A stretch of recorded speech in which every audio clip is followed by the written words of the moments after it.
lalambahan si Toleng dina carios Rusia tanah warisan ka-33. Assalamualaikum warahmatullahi wabarakatuh. Sampurasun haturan kasadaya mitra dongeng anu satia. Urang neraskeun hanca dongeng dinten ieu aki bade medar carios Rusia tanah warisan bagian anu ka-33. Carios anu katunda harita teh Ki Gorda jeung anak buahna anu keur neangan Ahmad ngariung di warung ngarasa kaganggu ku datangna hiji jajaka anu anyar pinanggih. Saha atuh eta jajaka teh? Sumangga nyanggakeun dongengna.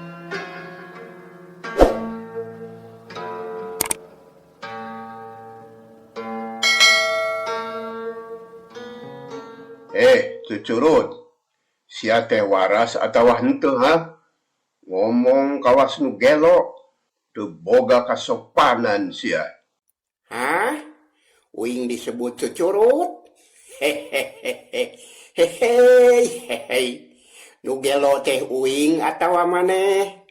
Moalnya jelema sakieu kasepna disebut cucurut?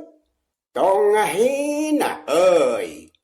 Kieu-kieu oge uing mah kungsi jadi lembek deuleu. Ai, kalah beuki ngaco sia. Can nyaho ka aing. Nyaho ti mana? Tepung oge karek ayeuna? Je, sok ararane. Hei, bungau, lamun can wawuh jeung dewek, ieu anu ngaran Ki Sabda. Jago kahot ti tatar kidul, anu bisa ngarobah hayam jadi careuh, anu bisa ngajiat cai jadi racun, anu bisa ngonang siluman, sarta bisa nyekek ti kajauhan. Ngarti? Sabda nepak dada bari molotot. Teu ngarti uing mah. Ngadenge jawaban si Toleng kitu, Sabda teh menika kerot bakat ku amek. Kakara ayeuna aya anu wani cucungah ka manehna. Biasana mah jelema teh mengled sieuneun tara aya anu ngalawan. Tapi ayeuna ku si Toleng mah kalah dibawa ocon. Kang, kumahakeun ieu cucurut teh nya? Nah ari sia kalah nanyakeun ka aing. Warah kadinya. Ulah aya anu cucungah ka dewek, tuman. Tema Ki Gorda bari molotot. Sedengkeun anu sejena ukur lalajo tapi bari siaga. Lah, Sabda malik deui ka si Toleng, tapi memeh ngomong si Toleng geus asup manten ka warung.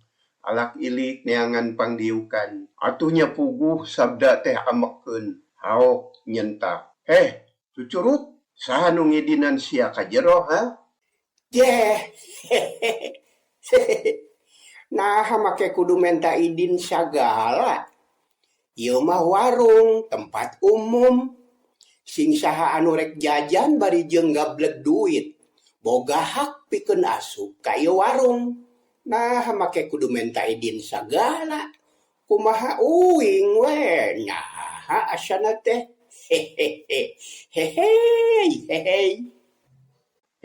Anak setan, lamun sia can wawuh jeung aing, urang ijen ngadu jajaten. Saha nu leuwih gagah, sia atawa aing? Embung. Uing mah lapar ye, hayang dahar. Lamun geus dahar mah nya teu nanaon. Bi, aya sangu bi? Uing lapar ye. Si Toleng kalah gerak-gerok ka tukang warung. Sedengkeun tukang warungna kalah nyempot di tukang sieuneun ku anak buah Ki Gorda. Ai, ngahina sia diajak ngomong teh kalah gogorowokan. Tong diajak ngomong wae atuh Sabda. Cabok kadinya. Kaluman teuing ngadengena oge. Gandeng deuleu. Sabda kapanasan hatena. Nyaan geus teu ngomong deui. Kep newak pepeuteuyan si Toleng. Dicekel pageuh maning ngonci atuh ngagebeg si Toleng teh terus melong ka Sabda. Aya naon ieu? Cakal-cekal kana leungeun uing. Awas ya. Kudu mayar nya ka leungeun uing mah. Mahal deuleu. Gandeng sia kehed. Hayu urang keluar. urang ijen jeung aing. Sia teu meunang barang hakam di dieu lamun can bisa ngelehkeun aing. Nah, make kekeh teuing. Embung, ge, Mun embung ijen jeung aing, hilik nyingkah, embung aing mah. hayang modal, Embung, sangeuk atuh. hayang dicekek, Lotek. Tah, lamun lotek mah hayang. Puguh uing keur lapar ti tadi oge. Hehehe. goblok. Lain lotek dicekek deuleu. Dasar koplok. Keun bae lontong oge, asal make gorengan we. Geunah meureun. Sabda taakeun, manehna geus teu bisa nahan amarah. Dina hate ngageremet, hayang ngabeubeutkeun si Toleng. Tapi barang ditarik rek digusur. Awak si Toleng berat alah batan ngagusur batu sagede dingkul. Meg, kana angeun seueul. Sabda colohok hatena ngadadak seber. Teg weh boga sangkaan, yen si Toleng lain jelema samanea. Ai, nah setan teh berat-berat teuing ha, geurentes hatena. Bari muralang kana beungeut si Toleng anu tetep ayem. Ye, ye leungeun uing lesotkeun.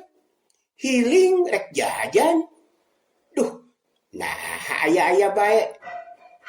Hayang ocon mah engke atuh mun uing geus dahar. Sok, lesotkeun. Aneh, kulapes leungeun ki sabda teh lesot.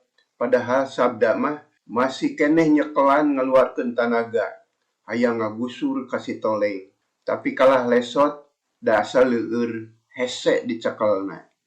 Si Toleng teu ngareret deui, terus ngalengkah bari ngomong ka anak buah Ki Gorda anu sejenna. Kang, ngiset saeutik. Uing milu diuk, rek ngopi. Kituna teh bari nyelapkeun awakna maksa diuk di antara anu duaan. Jelek dina bangku panjang. Atuh batur kasadekeun tapi eueuh nu ngomong ukur silih pelong. Sedengkeun si Toleng teu panjang mikir, manehna mah bener-bener lapar. Sacamuilan we ngadahar uras jeung gorengan. Sanggeus wareg, ret kalawang tukang, di dinya aya si bibi keur nangtung katara beungeutna sepa sabab sieuneun ku balad Ki Gorda. Bi, boga cain teh. Teu nembalan si bibi teh, kalah ngadeg-deg. Ku si Toleng geus kabaca, pasti si bibi teh soakeun teu wani ngomong. Jung si Toleng teh nangtung. Nyakeun bae, uing mah rek nyokot sorangan we. Uing mah teu hayang diladenan. Satungtung bisa sorangan mah. Kituna teh bari ngaleos ka tukang. Tapi ku sabda dihalangan deui reg eureun.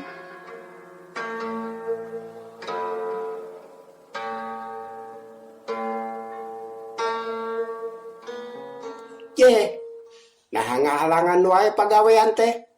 Hiling, uing rek minum, rek kapawon. Bae eueuh cin teh malah cai gentong we. Ger balad Ki Gorda sareuri malah aya anu nyelengkeung. Bener. Nu gelo mah nginum cai gentong wae lah. Cai teh mah keur dewek.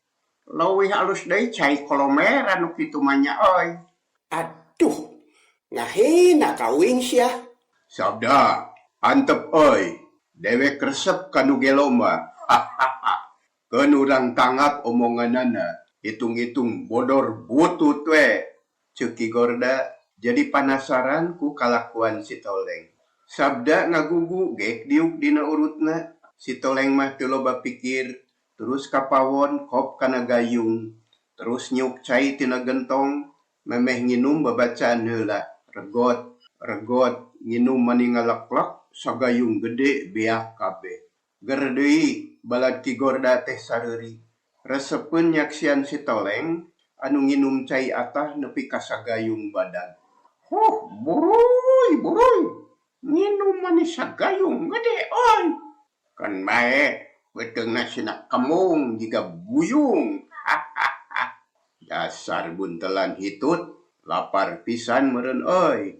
Ngadenge anak buah Ki Gorda ngajejeleh ka manehna, Si toleng mah teu nyeri hate, diantep we sakahayangna. Anu penting mah ulah ngaganggu ka manehna. Gek diuk deui misah jeung anak buah Ki Gorda ayeuna mah. Sabab di pawon aya kursi reyot, pok ngomong daria ka si Bibi. Bi, uing teh ngahaja ka dieu.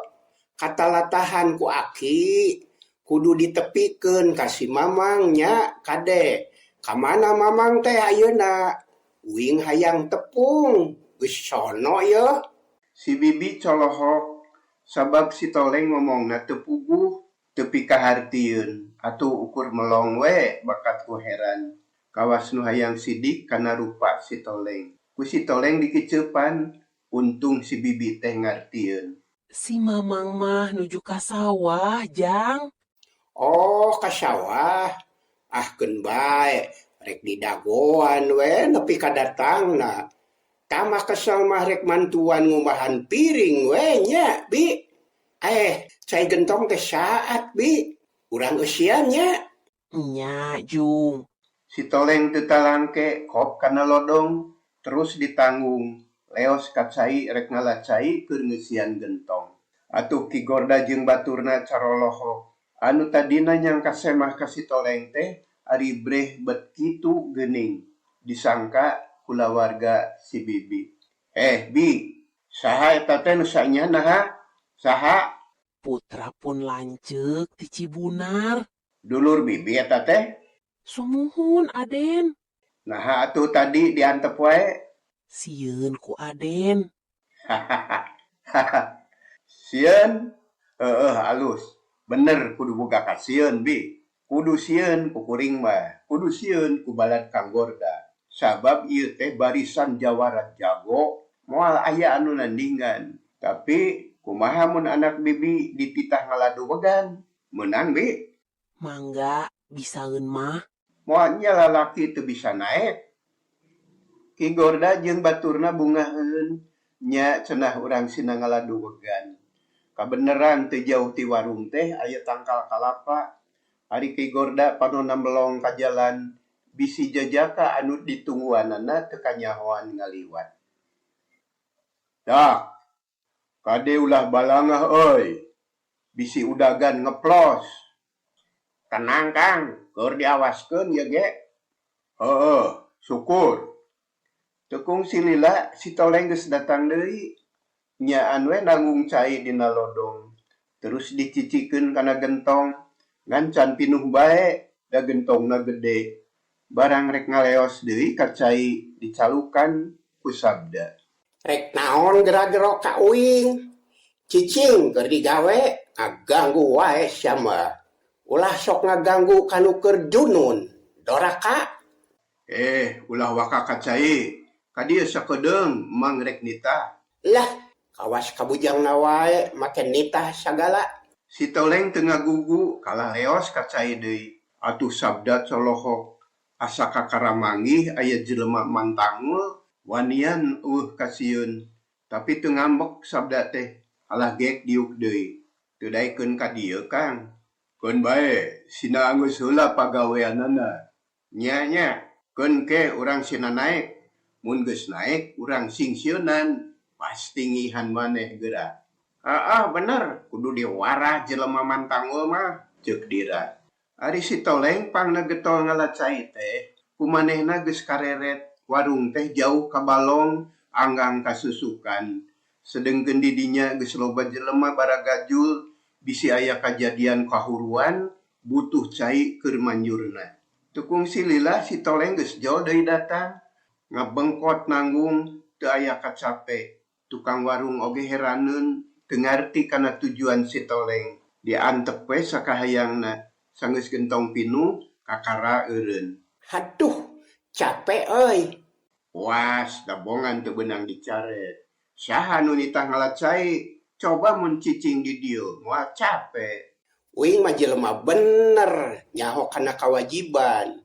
Teu cara maneh. Pagawean teh ngan ngaganggu batur wae, ngaributkeun, ngaramekeun, tapi teu matak ngadatangkeun duit, belegu. Geus tong loba omong. Ka dieu emang rek nitah. Rek nitah naon ka uing? jelema kakarawawuh kumawanin nitah sia doraka deuleu kawalat engke maneh Mang hayang nginum cai duwegan. Pangalakeun. naik ku sorangan we uing mah teu bisa sieun murag Ai, ngalawan ka dewek. Awas ya, mun teu nurut dicabok. Sok pilih, mending dicabok, mending nurut. nurut moal dicabok embung Jelema gelo.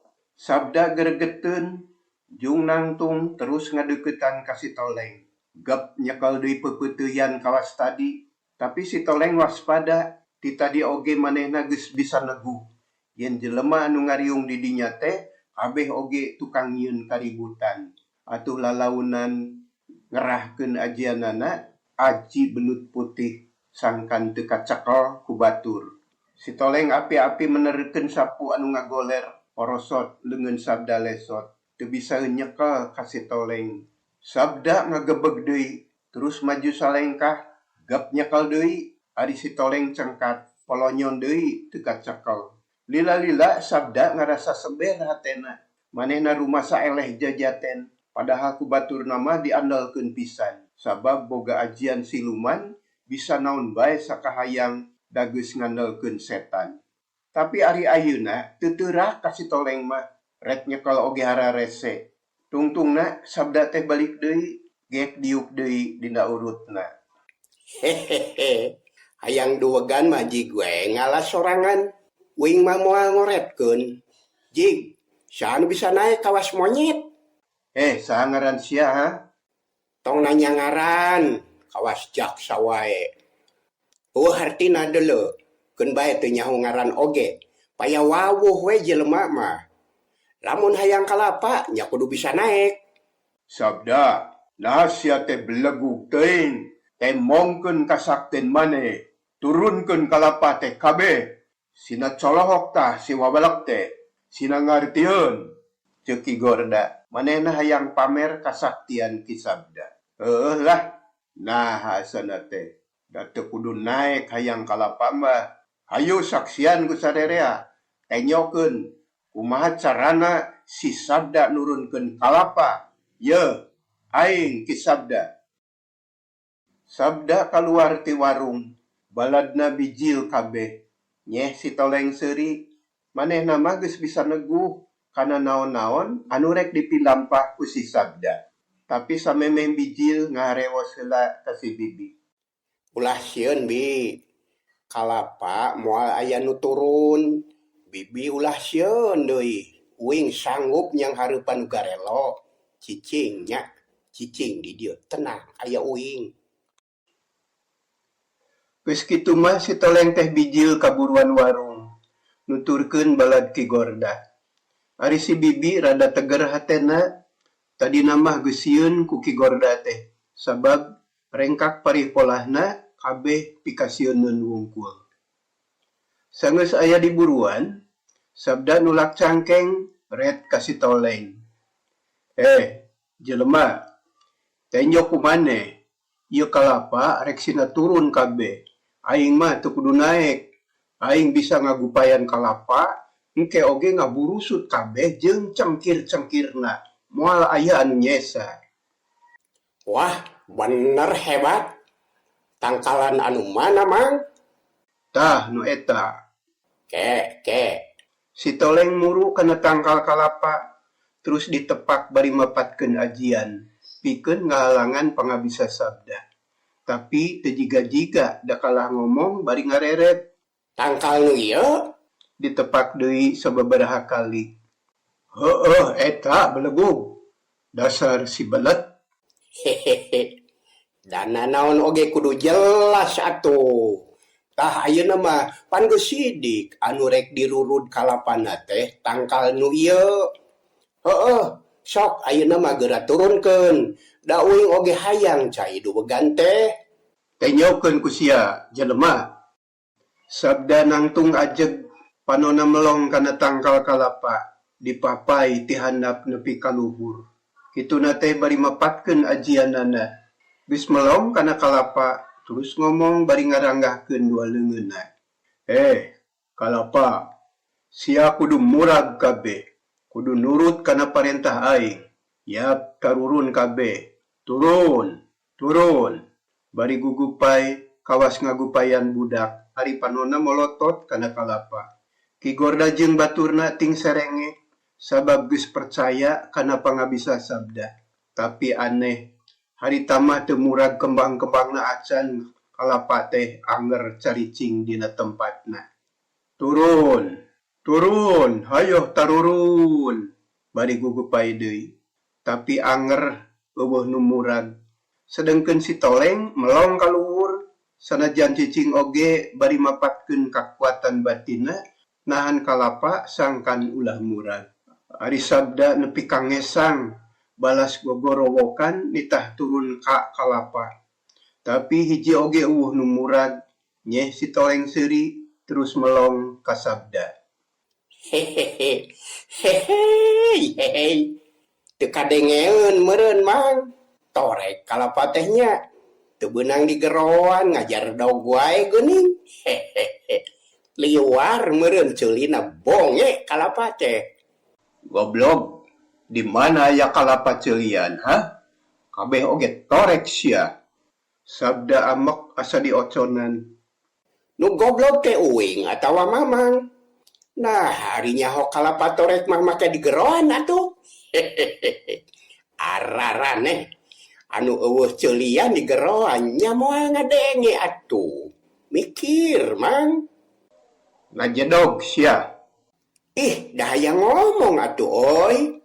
Uing mah bisa ngomong ti bobodak. Lamun ayeuna cicing wae bisi poho deui. Hehehe. Ki Gorda colohok, dira oge kaget nenyok kitu teh. Sabab kasakten sabda teu temong ayeuna mah. Gagal kabeh eueuh nu guna. Malah mah sabda kaciri jiga anu guguk beungeutna sepak. Kurang ajar. Kalapa teh ngahina ka aing. Sugan kudu dibaledog, ha? Tah, bener. Anu torek mah kudu dibaledog geura. Hehehe. Ngajedog sia kumaha dewek. Heeh, pek dawing mah moal mantuan. Teu bisa. Sabda ngarasa wirang, terus mapatkeun deui ajian, kakuatan simpenan dibijilkeun kabeh, bakat ku hayang nurunkeun kalapa bari sakalian pamer ka si Toleng. Malah mah nepi ka ngagero. Ya, si Toleng seuri red kaki Gorda anu keur tanggah bari colohok. Gancang nyintreuk kalapa hiji ti kajauhan. Bareng dia ngagorowokna sabda, peleteng. Kalapa murag gancang pisan, lempeng kana tarang Ki Gorda. Bok! Jadol teh. Haduh yeung, haduh. Haduh halah, nyeri. Ki Gorda gogorowokan, bari mengpeunan beungeutna. Sedengkeun kalapa ngagulutuk ka deukeut si Toleng, atuh gancang dipulung. Hehehe. Kalapa nama milik uing. Nyamperkeun ka uing ye. Hehehe. Milik teu pahili-hili, bagja teu paala-ala. Kulak canggem bagja awak, geus dipilah-pilah ti dituna euy. Hehehe. Milik uing. Si Toleng ngagugulung kalapa, bari sarangah serengeh ato. Tapi rokaya Ki Gorda manibun celik, amak ongko, nyeri ongko, haok nyentak. Anak setan, ngeunah wae ngaku kalapa sia, aing nu nyerina yo, milik 7 likur. Siama nyaho ngeunahna, kadiekeun eta kalapa bagian aing koplok. Yeh, nah ngamak oi. Da kalapa mah beunangna ku uing. Nah, make di aku. Nya milik uing ieu mah. Tapi lamun nyaan hayang kalapa mangga teh teuing. Uing mah tara hawak jeung sarakah. Lamun boga mah kasasaha oge hayang mere. Yeuh, keur maneh euy. Si Toleng nyodorkeun kalapa ka Ki Gorda, gancang dijewang bari molotot. Kehed sia, munah maneh ka aing. Ya yang disebut naon atuh? Sing sopan sia, kieu-kieu oge pamimpin aing teh. Ye, ya yang disopanan mah kudu sopan deui ka batur. Ari ka batur suasia, ari ka maneh hayang disopanan. Keheula euy, keheula. Nanaon oge kudu saimbang atuh. Sabda, podaran ta wawalak teh. Ki Gorda kacida ambakkeunana kasih toleng, asa ditincak hulu meureun. Kon Kang, urang warah, tuman. Jelema, saha ngaran sia? Sabda ngadeuketan kasih toleng, dua pereupna manigeus buleud. Nah eueun nu sahulueun, kawing teh nyebutna sia bae. Tong hayang nyaho kana ngaran uing. Eueuh mangpaatna, eueuh gunana. Da moal matak seubeuh, pek werek ngadahar kalapa mah. Si toleng mundur ngajauhan, gek diuk dina akar kalapa, nangkep tuur jika jelema susah. Sedengkeun sabda tekebat ngudag, kalah malih kaki Gorda bari nyarita. Ulah didenge si kehed makang, sok we gerak pares kalapa teh, mun kurang urang ladeui. Pangmareskeun ku maneh euy. Yap kuring Kang. Salah saurang anak buahna nampanan kalapa. Terus dipares heula, sarta diliangan sakalian nenggak. Geus kitu song dibikeun kaki Gorda. Atuh Ki Gorda teu loba omong. Manehna kabitaeun ku cai kalapa, terus ditenggak. Gondok lakina mani turun naik, malah mah kadenge ngorolokna. Tapi karek oge sababaraha regot, Ki Gorda ngaguak bari nyebrotkeun cai kalapa tina sungutna. Setan alas, naon ieu ha? Sarerea kaget. Sabda colohok anu sejen eueuh nu ngomong.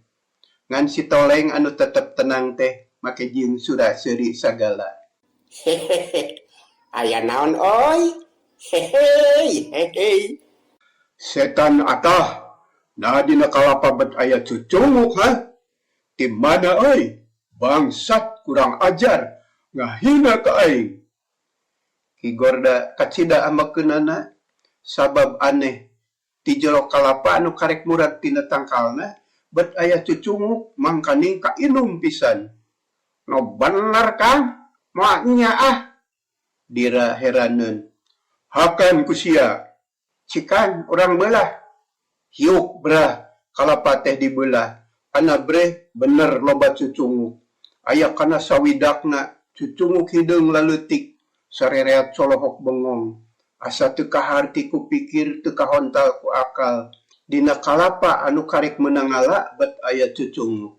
Nenyok itu Ki Gorda kuat kaongkek, babalongkengan bakat ku sebel.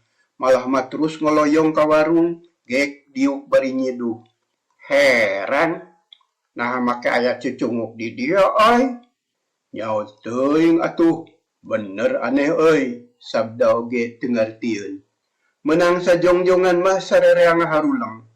Eueuh anu ngarti kana kajadian eta. Ngan si toleng we anu tetep ayem teh surah seuri bari marah mai. Bareng jeung kajadian kitu, di jalan katenyo aya anu keur leumpang, hiji jajaka waweg tur sembada. Buukna kandel nutupan pulu, make baju sing sarua hideung, nyoren bedog, jeung leungeun bajuna rada rarawing. Itu saha oi? Mani gagah kitu. Ceuk si toleng bari nunjuk ka jalan, atuh sarereat curinghak, barang breh kabeh nangtung, komo Ki Gorda mah mani ngorejan.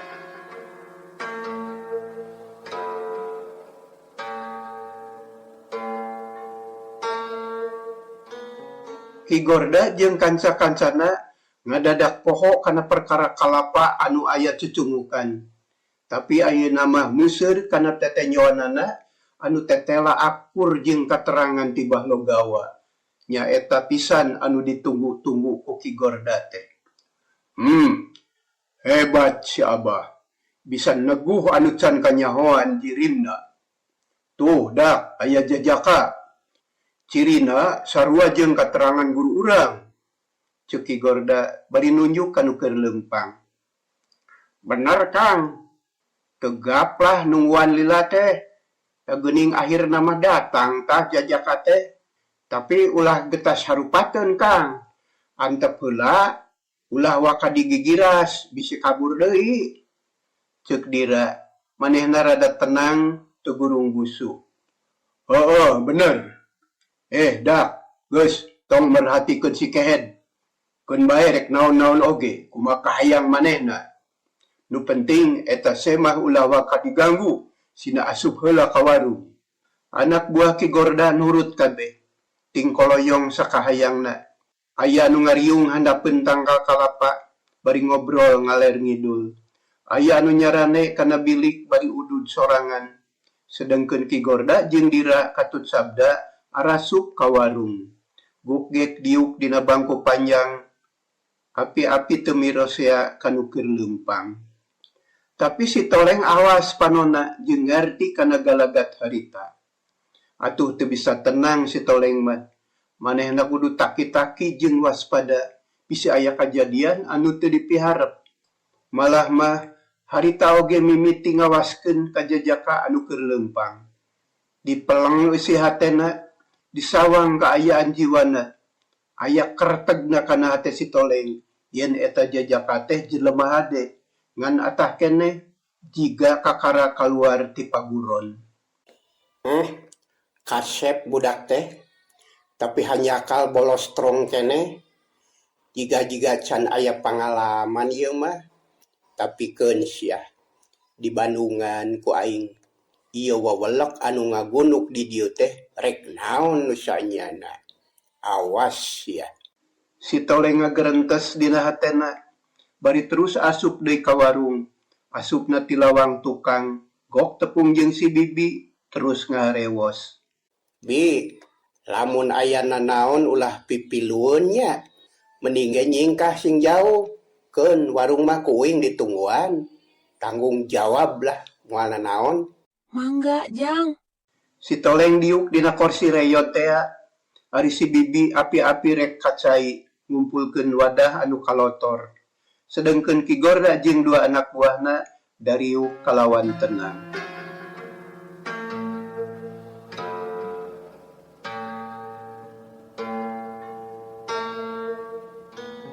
Mitra Ki anu satia, dongeng kanggo dinten ieu urang cekapkeun sakitu heula nya. Insyaallah kapayun urang teraskeun deui. Aki ngahaturkeun nuhun kana pangrojong ti sadayana. Nah bener, jajaka anu datang teh Ahmad, kumaha ketak si Toleng salajengna. Antos terasna dina carios Rusiah Tanah Warisan bagian anu ka-34. Sakitu anu kapihatur, permios, Jang.